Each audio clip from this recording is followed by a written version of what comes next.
कुमार विश्वास साहब, 2 दिन में 2 बड़े झटके, क्या कहेंगे? मुश्किल वक्त है जी। मनुष्यता के लिए भी और हम सब के लिए भी।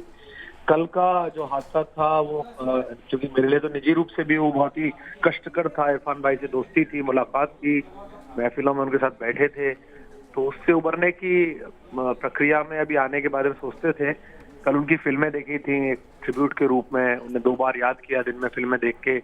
और आज सुबह ऋषि कपूर, दरअसल हम लोग जो 70 के दशक की पैदाइश हैं, उनके लिए ऋषि कपूर सबसे बड़े सुपरस्टार उस वक्त के रहे हैं, क्योंकि अमिताभ बच्चन जो है वो एंग्री यंग मैन की भूमिका में उभर रहे थे और हम सब लोगों की जवानी को जो ख्वाब दिखा रहे थे वो ऋषि कपूर दिखा रहे थे, चाहे वो बॉबी के माध्यम से थे, चाहे और फिल्मों के माध्यम से थे।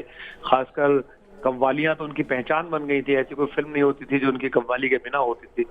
और अब दूसरे दौर में खुद को दोबारा खोज रहे थे ऋषि कपूर। मुल्क जैसी बेहतरीन फिल्म उन्होंने जिस तरह जी थी, वो एक अपने आप में स्टेटमेंट था उनका। 102 नॉट आउट में उन्होंने जो काम किया था एक इतने बड़े अभिनेता के सम्मुख, वो भी बहुत अद्भुत काम था। और जिंदा दिल आदमी थे, 1-2 बार की सामान्य सामाजिक मुलाकातें थी महफिलों की। और कपूर खानदान के पहले आदमी थे जो बाहर की दूसरी दुनिया के लिए भी ओपन अप थे। उनसे पहले कपूर खानदान बड़ा ब्रैकेटेड था, खुद में रहने वाला, खुद की फिल्में बनाना, खुद की उनकी एक डायनेस्टी थी, एक क्लैन था, एक बेस्टन था, एक बड़ा काम था। लेकिन ऋषि कपूर पहले थे जो सबके लिए खुले, और वो पूरा खानदान खुला। 2 पीढ़ियों के बीच का सेतु बनना हर बार मुश्किल काम होता है। उनको पृथ्वीराज कपूर और राज कपूर जैसे 2 बड़े दिग्गज सितारों की विरासत मिली थी, और उसे उन्हें आगे अपने बेटे तक पहुंचाना था, अपनी भतीजियों तक पहुंचाना था, अपने छोटे भाइयों तक पहुंचाना था।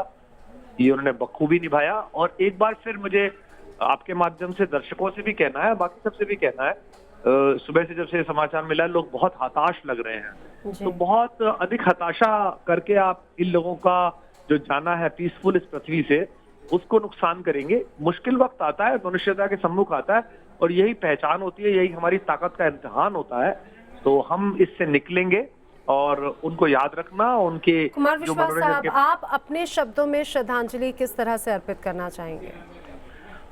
एक हंसता गाता आदमी महफिल छोड़कर गया है। और मैंने तो कल जब इरफान भाई हुए थे तब भी मैं यही सोचता था कि रहने को सदा दहर में आता नहीं कोई, तुम जैसे गए ऐसे भी जाता नहीं कोई।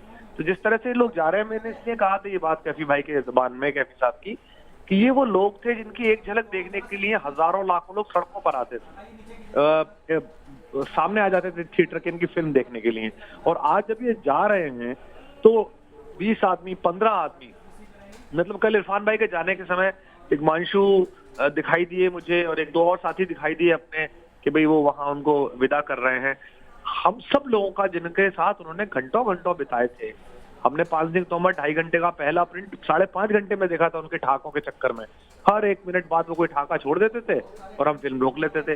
तो हम सबको होना चाहिए था। अब ऋषि कपूर साहब का तो परिवार ही, खानदान ही इतना बड़ा, इतने सारे लोग उससे जुड़े हुए हैं, इतने रिश्ते जुड़े हुए हैं लोगों के, कि सब चाहते होंगे कि उन्हें आखिरी वक्त पे नमस्ते करें, प्रणाम करें, उस दुख में एक दूसरे के में सम्मिलित हों।